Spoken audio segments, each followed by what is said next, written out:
In Norse myth, Ginnungagap, meaning the great gap or yawning void, is the vast, primordial void that existed prior to the creation of the manifest universe.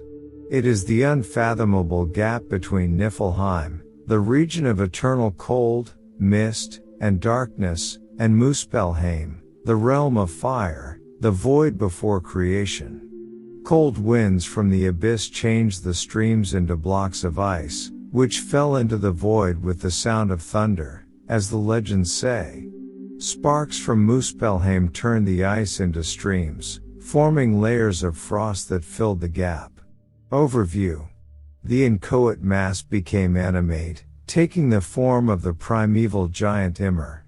Ymir was slain by Odin, Vila, and Ve, who threw his body into the chasm, where his blood became the sea, his flesh the earth, his bones the mountains and rocks, his skull the sky, and his brains the clouds.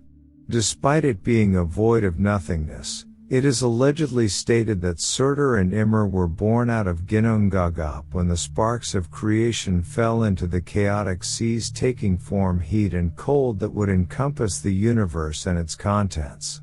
The heat and cold would manifest as Surtur and Ymir. History. Myth and legends. Creation myth.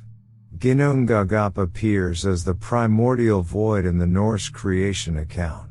The Gylfaginning states, Ginnungagap, the yawning void, which faced toward the northern quarter, became filled with heaviness, and masses of ice and rime, and from within, drizzling rain and gusts, but the southern part of the yawning void was lighted by those sparks and glowing masses which flew out of Muspelheim.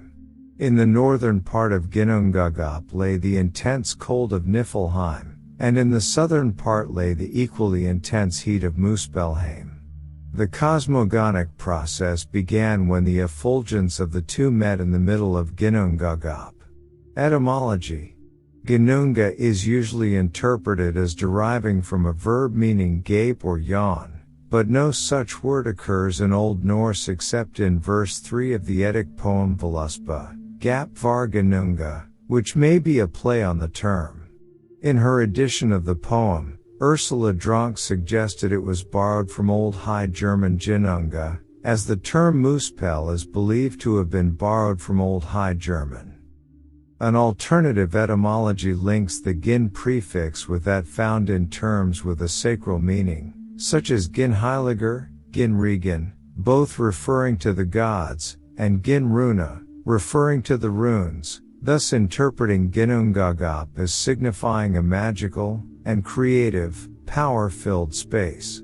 The true form of Ginnungagap is difficult to describe, due to the fact that it is the primordial personification of oblivion and non-existence, being indescribable and devoid of any form or appearance. Its believed true form is that of an impersonal emptiness that seems to encompass the entire Nordic world. In reality, it looks more like a black hole than anything else in the universe. It can also sometimes appear as a humanoid being made of smoke and darkness. Ginnungagap doesn't bother itself with any event, as those are usually by humans or gods who are so beneath it that it almost like they don't exist. Sometimes, it would manipulate the entities of the 9 realms of Yggdrasil by pitting them each other while it watches, but this rarely happens.